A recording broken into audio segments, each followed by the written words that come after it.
road crossings and roadside stops. Right. These sections are just as important as the vehicle inspection. They cover essential safety procedures that every CDL driver needs to know. Okay, bring it on. Let's finish strong. What are the key things we need to know about railroad crossings? Railroad crossings can be incredibly dangerous if you're not careful. That's why it's so important to approach them with extreme caution and follow all the safety procedures. Okay, so caution is key. What are the first steps we need to take when approaching a railroad crossing? Before you even get close to the crossing, you got to be aware of your surroundings. Check the traffic around you, behind you, use those mirrors, and get yourself in the far right lane, or the safest lane available. Got it. Be aware, check my mirrors, and get in the right lane. What's next? Next, you want to start slowing down. Brake smoothly as you approach the crossing. Don't wait till the last minute to slam on those brakes. Okay, slow and steady wins the race. What else? About 100 feet before the crossing, you're going to activate those four-way flashers. Four-way flashers, 100 feet. Got it. What if we're driving a school bus or a passenger bus? Does that change anything? It does. If you're driving a school bus or passenger bus, you got to activate those flashers 200 feet before the crossing. Okay, so extra caution for those precious passengers. 200 feet for school buses and passenger buses. Got it. What happens next? Next comes the most important step, stopping. You got to stop your vehicle between 15 and 50 feet from the tracks. Stop, 15 to 50 feet. Got it. Why such a wide range for stop-in distance? The exact stop-in distance depends on a few things. The size and type of your vehicle, how good the visibility is at the crossing, and the speed of any trains coming through. Okay, so use my best judgment and make sure I got enough space to stop safely.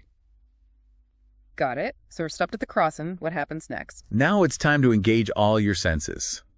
Turn off the radio, the AC, the fan, and listen carefully for any signs of a train coming. Roll down your windows too so you can hear even better and get a clearer view. Turn it all off and listen up. It's amazing how much noise those trucks make.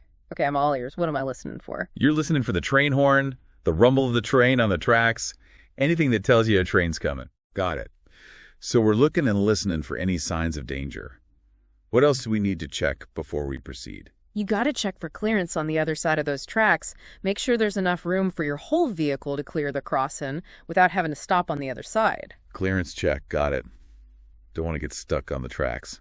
Okay, so we've stopped, we've listened, we've checked for clearance, and the coast is clear. Can we finally cross those tracks? Yes, but don't get too comfortable just yet. Put your truck in the right gear and cross those tracks without shifting gears. And as you're crossing, keep looking and listening in both directions, just to be extra safe. Okay, so cross with caution, no shifting gears, and keep those eyes and ears peeled. We're almost there. What happens once we're safely across the tracks? Once you're clear of the tracks, turn off those four-way flashers and check your mirrors before you merge back into traffic. Turn off flashers, check mirrors, merge safely. Got it. We've officially conquered the railroad crossing. Feeling pretty proud of myself right now. What's next?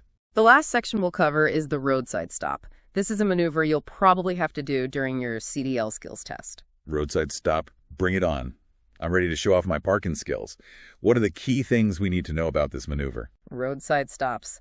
The roadside stop is all about showing you can pull your vehicle over to the side of the road safely and smoothly and come to a complete stop. Okay, sounds pretty straightforward. What are the first steps we need to take when preparing for a roadside stop? Just like with the railroad crossing, awareness is key. You'll need to check your traffic all directions before you make any moves. Once you've found a safe spot to pull over, activate your right turn signal and start to slow down smoothly. Check traffic, signal, decelerate. Got it. Yeah. What about braking? Any special techniques we need to use? You want to brake evenly and change gears as you need to. Maintain control of your vehicle.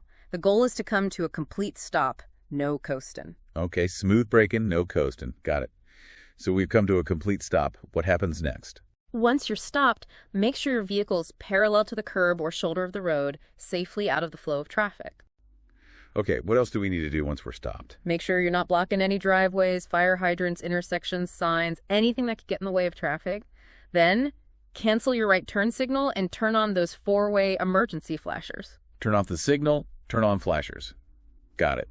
Anything else? Yep, apply your parking brakes, move the gear shift to neutral or park, and take your feet off the brake and clutch pedals. Parking brake on, gear shift to neutral or park, feet off the pedals.